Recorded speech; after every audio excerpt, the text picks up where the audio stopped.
ನಮಸ್ಕಾರ. ಎಲ್ಲರೂ ಹೇಗಿದ್ದೀರಾ? ಎಲ್ಲರೂ ಆರಾಮಾಗಿದ್ದೀರಾ ಅಂತ ಭಾವಿಸ್ತೀನಿ. ನಾ ಶಾಂಭವಿ. ನಾನಿವತ್ತು ದೇವಸ್ಥಾನಕ್ಕೆ ಅಂತ ಮಾಡಿರೋ ಪ್ರಸಾದ ಕಡಲೆಕಾಳು ಉಸ್ಲಿ ಅಂತ ಕರಿತೀವಿ. ಕಡಲೆಕಾಳು ಪ್ರಸಾದನ ಮನೇಲಿ ಹೇಗೆ ಮಾಡೋದು ಅನ್ನೋದನ್ನು ತೋರಿಸ್ತಾ ಇದ್ದೀನಿ. ಮೊದಲಿಗೆ ರಾತ್ರಿನೇ ನಾನು ಇದನ್ನು ಕಾಳನ್ನ ನೆನೆಯಕ್ಕಿಟ್ಟಿದ್ದೆ. ಇಲ್ಲಾಂದರೆ 6ರಿಂದ 8 ಅವರ್ ನೆನಿಬೇಕು. ಅದಾದಮೇಲೆ ಕುಕ್ಕರ್ಗೆ ನೀರು ಉಪ್ಪು ಸೇರಿಸಿ 3ರಿಂದ 4 ವಿಷಲ್ ಕೂಗಿಸ್ಕೊಂಡಿದ್ದೀನಿ. ಅದು ಕಂಪ್ಲೀಟ್ ಸಾಫ್ಟ್ ಆಗಬೇಕು. ಸಾಫ್ಟ್ ಆದಷ್ಟು ತಿನ್ನೋಕ್ಕೆ ತುಂಬ ಚೆನ್ನಾಗಿ ರುಚಿ ಕೊಡುತ್ತೆ. ಅದಾದಮೇಲೆ ಬಾಣಲಿಗೆ ನಾನು 2ರಿಂದ 3 ಸ್ಪೂನ್ ಎಣ್ಣೆ ಹಾಕ್ಕೊಂಡಿದ್ದೀನಿ. ಸಾಸಿವೆ ಹಾಕ್ಕೊಂಡಿದ್ದೀನಿ. ಸಾಸಿವೆ ಸಿಡಿದ ಮೇಲೆ ಈರುಳ್ಳಿ ಸಣ್ಣದಾಗಿ ಹಚ್ಚಿಟ್ಟಿರೋ ಒಂದು ದಪ್ಪ ಈರುಳ್ಳಿ ಹಾಕ್ಕೊಂಡಿದ್ದೀನಿ. ಖಾರಕ್ಕೆ ತಕ್ಕನಾಗಿ ಹಸಿಮೆಣ್ಸಿಕಾಯಿ ಜೊತೆಗೆ ಹಿಂಗನ್ನ ಸೇರಿಸ್ಕೊತಾ ಇದ್ದೀನಿ.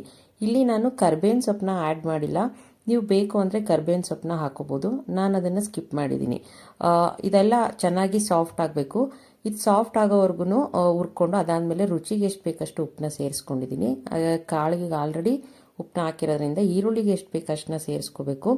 ಅದಾದಮೇಲೆ ಬೆಂದಿರೋ ಕಡಲೆಕಾಳನ್ನ ಅದಕ್ಕೆ ಸೇರಿಸ್ಕೊಂಡು ಚೆನ್ನಾಗಿ ಒಂದು 5 ನಿಮಿಷ ಇಲ್ಲ 8 ನಿಮಿಷ ಲೋ ಫ್ಲೇಮಲ್ಲಿ ಫ್ರೈ ಮಾಡ್ತಾ ಬರಬೇಕು. ಯಾಕಂದರೆ ಈರುಳ್ಳಿ ಹಸಿಮೆಣ್ಸಿಕಾಯಿ ಅದೆಲ್ಲ ಒಂದು ಚೆನ್ನಾಗಿ ಇಟ್ಕೊಳ್ಳೋವರೆಗೂ ಫ್ರೈ ಮಾಡಿದ್ರೆ ತುಂಬ ರುಚಿಯಾಗಿ ಬರುತ್ತೆ.